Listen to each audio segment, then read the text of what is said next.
welcome back to a new video session. So we will continue with our chapter 10. So far we have two video sessions. This is going to be third video session on this chapter, and today's discussion we will start from rainfall as I wrote here. So rainfall is also an important factor for the climatic condition of any place, and this rainfall from India is very important. So it's really important for us to understand. So in this topic rainfall, we will see how rainfall occurred the entire continent, what is the rainfall distribution, what are the causes. These are the things we will see in this topic. So let us start rainfall. So rainfall in India is related to the wind and the relief feature of the land. Now let us understand the first line. So it is saying that the rainfall in India is depending upon the wind. So we all know that the rainfall in India comes because of the monsoon winds. Okay, so rainfall is depending on that monsoon winds and the relief feature of the land. That means the land where it is situated. Is it situated in the lowland? Is it in the plateau, or is it situated high above the sea level? So this is the relief feature on which the rainfall is depending. I hope the first line from this paragraph is clear. And one most important thing, that we are starting our session from page number 137. Okay, so let us see more. So the amount of rainfall depending on the location of the place. Okay, so the amount of rainfall, how much rainfall a place is receiving, that is depending on the three factors. Let us see them one by one. So the first factor, it is saying that it's whether it is located, the place, whether it is located near to the coast or in the interior.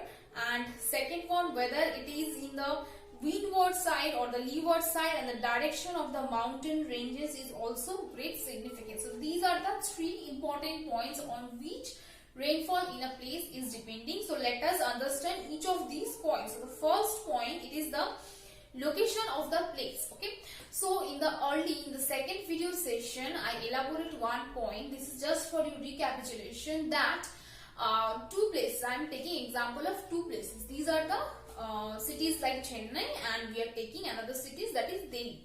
So Chennai is situated nearer to the sea, okay, and Delhi is situated at the interior part of India. Okay, so Chennai will get more rainfall than the New Delhi or the Delhi. Okay, so this is how it is a variation we can see on the location of the place.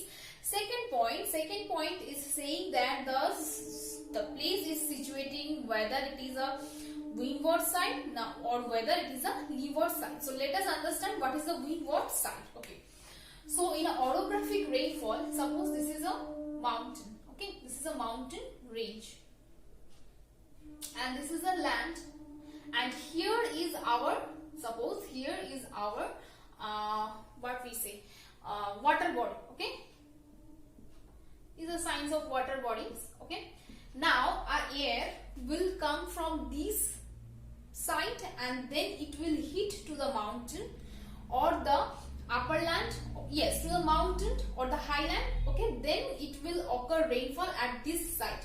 So this is the air is blowing, this is the direction of air.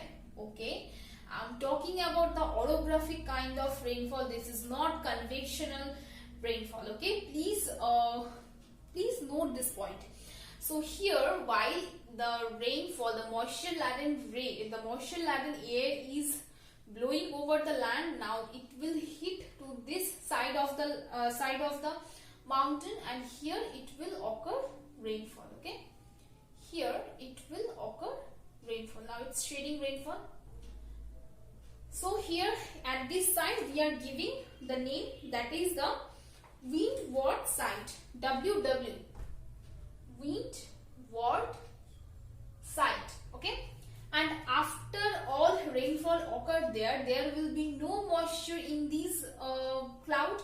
When this cloud will reach to this here, this side, suppose after the rainfall is done, now it will reach to this side of the mountain. Okay, So here the cloud will be dry, there will be no moisture left, so that rainfall could be occur at this portion of the mountain. So this side will be called as leeward side, okay, leeward side.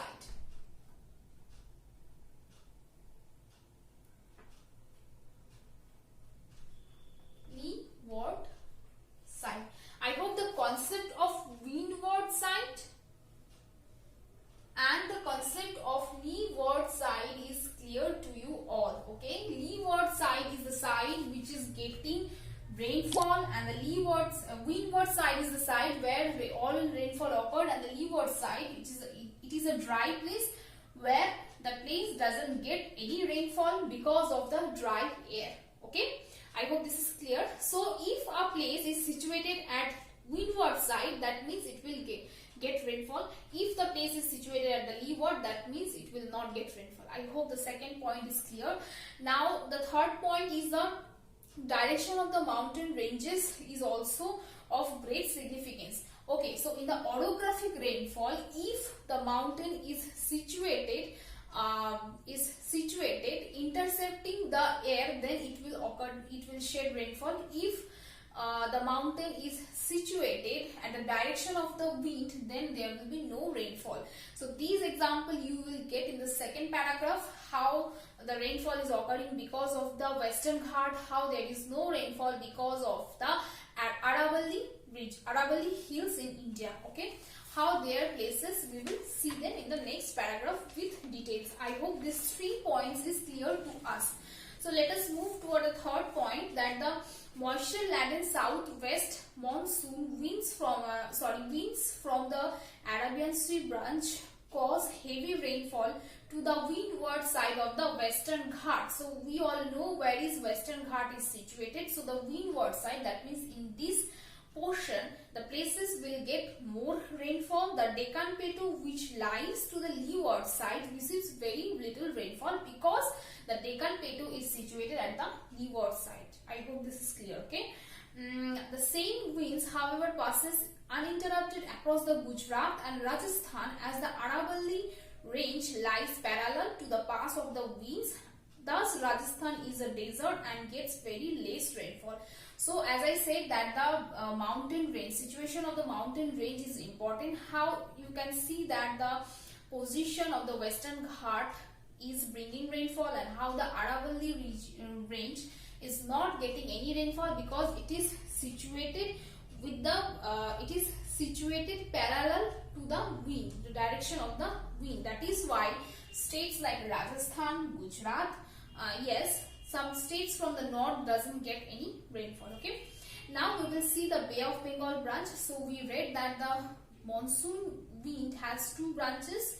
One is Arabian Sea branch and the second one is the Bay of Bengal branch. So let us see what happened with this, how the rain occurred for the Bay of Bengal branch.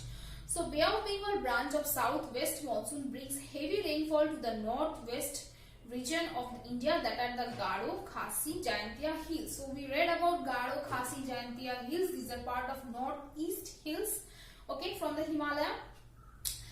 Now Mysore situated receives the heaviest rainfall not only in India but in the world.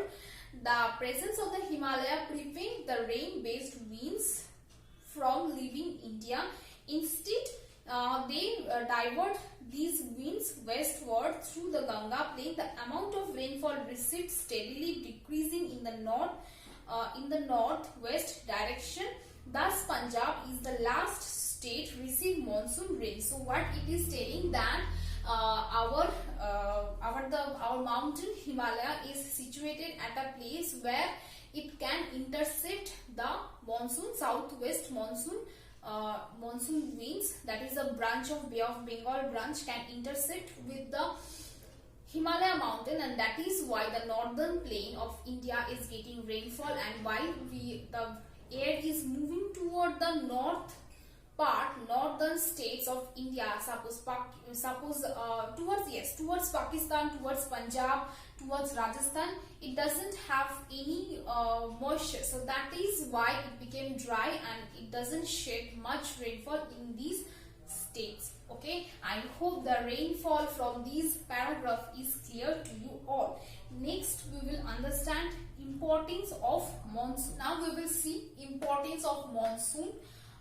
So we read about the monsoon wind, how the monsoon wind comes in the India and what are the effect of monsoon winds. Okay, so what is the importance of these winds we will understand. So in your textbook, that is in page number 139, you may get 10 importance, 9 to 10 importance of monsoon. So from there, first 5 importance of monsoon will be discussed right now.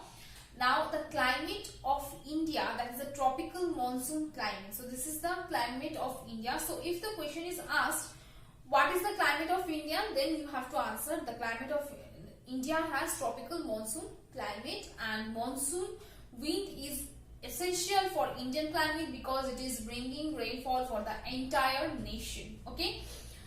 Yes, a good monsoon is important for the entire country for various reasons. So these reasons we will discuss right now. So a good monsoon bring economic prosperity for the whole country and boost Indian economy as agriculture contributes around the GDP, that is a gross domestic product is 16%. So in our GDP, cultivation has 16%. So cultivation, the role of cultivation is 16% in the total GDP, and our agriculture or the cultivation is totally depending on the monsoon winds, because monsoon winds bringing rainfall in the Indian subcontinent. I hope the first point is clear. So the second point is saying that the large number of Indian farmers are still depend on the monsoon rains for various agricultural activities. So in agricultural activity, water is required very much, and for the source of water, monsoon winds, farmers from our country depending on the monsoon winds. I hope the second point is also clear. Third one saying that the high temperature, heavy rainfall in the summer months are important for different type of kharif crops, and the rain and the winter rain supplemented by the irrigation is important for the rabi crops. So 3 crops are there: kharif crop, rabi crop and zaid crop. So we read about these 3 kind of crops in our junior sections, right?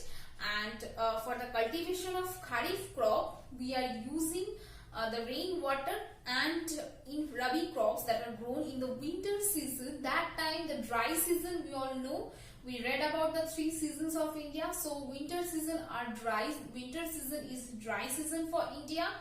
That time for the rabi crops we need water for them, and the irrigation for the supplement of water by irrigation also given by this reserved monsoon rain. Okay. Next, number 4, normal rainfall is important for adequate agricultural product in order to maintain the food prices. Food prices depending on the agricultural output. In the absence of a good monsoon, the entire nation may be destabilized because of the food inflation. So let us understand these number 4 points. It is saying that the food price also depending on the monsoon. Okay, so suppose the season is dry, the monsoon season is dry, adequate amount of rainfall it has not gotten by the farmer, so there is less production in the agriculture, and demand is high and the agricultural production is less. So in that case we will see an inflation in the agricultural product. So that is why the price of the crop will be increased. Okay. Next, number 5, several dams, reservoirs, then rivers, canals in India are rain fed and depend on the monsoon rains. So the monsoon rains, we deposit the water of the monsoon winds in several dams, reservoirs, rivers. Rivers are natural depositors, okay, and canals. So all these we made to deposit these rains water, so that we can use for the entire year for our country, for our different purpose in our country. So these are depend on the basis of the rainfall in the monsoon wind. I hope the 5th point is also clear. So that is all about the importance of monsoon. From these topic we need to prepare at least four importance. Just now we have discussed 5 importance, but you need to prepare 4 importance of monsoon. I hope this is clear. Thank you all.